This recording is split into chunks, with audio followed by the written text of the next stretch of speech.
Thank you. Thank you very much. Wow. Wow. So I'm probably going to be a wreck here at some point, but let's just see how it goes. So I like to pace, by the way. So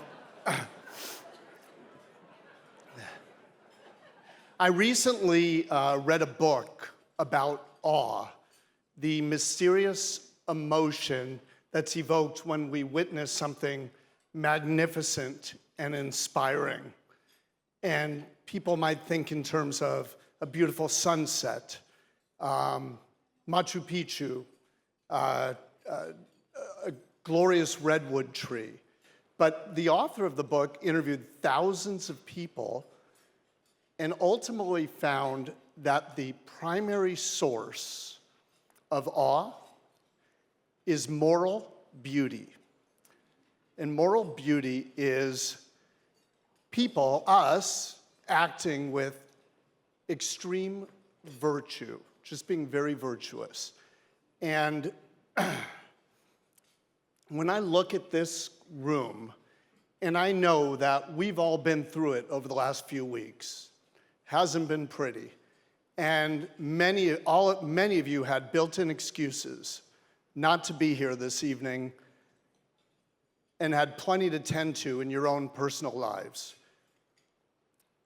But you know what? You showed up for this amazing, life-saving, soul-enriching, miracle-making organization. And that is moral beauty. That's you. And I am in awe of all of you for doing that. So a brief word about my co-honoree, Lynn Bider. Lynn is a wonderful person, an incredible leader in our community, and everything that she does, whether it's on behalf of a nonprofit she's leading or in connection with her personal interactions, it always starts from a place of kindness and empathy. And I'm so honored to be sharing the stage with her and to call her a dear friend. To my wife, Jackie, I can go on for a bit, but we're tight on time, so I'm just gonna say, she is the embodiment of goodness and the most beautiful person I know, inside and out.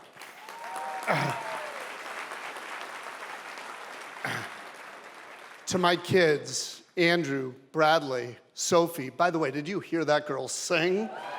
Jeez. Come on now, come on. Lexi and Adam, as well as my mom and my brother, you along with Jackie, inspire me every day to try, not always succeeding, but try to be my best self. So, Albert Einstein once said that if you can't explain something simply, you don't understand it well enough. So I've taken that to heart as I'm thinking about how to explain Beit Teshuvah. And I'm pretty sure I've got it. And I'm gonna give you the answer in just a minute. But first, a brief story about Rabbi Hugo Grin. So when Hugo was 13 years old in Czechoslovakia, he and his entire family were taken by the Nazis and sent to Auschwitz to what seemed like a likely death. One night, while he and his father were in the same barracks, it was Hanukkah. And Hugo, they all got their meager rations to barely exist for another day. A thimble full of margarine.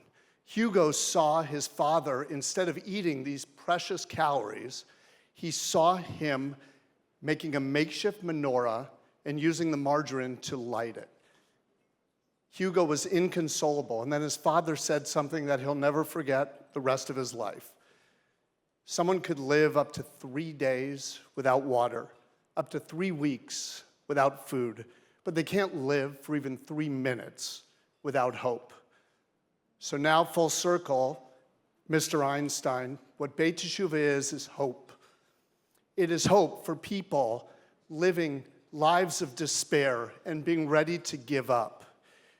It is hope for people who are so lonely and so isolated, and that they then find a community and a connection.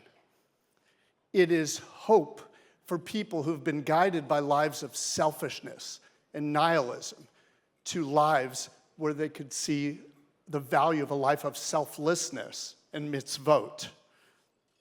It is hope for people who feel unworthy of love, that they are in fact deserving of love and in fact are loved. In a word, Beit Shuvah is hope. So momentarily, you're going to hear from one of the best, greatest rabbis in America up here.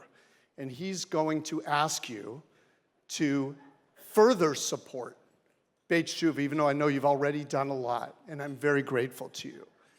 And when he does that, what I'd like you to consider is this isn't a mere donation, but as my brilliant friend Carl Albert has taught me, it's an investment in life, an investment in hope. And I could think of no better return on investment you'll ever receive than investing in Beit Shuvah.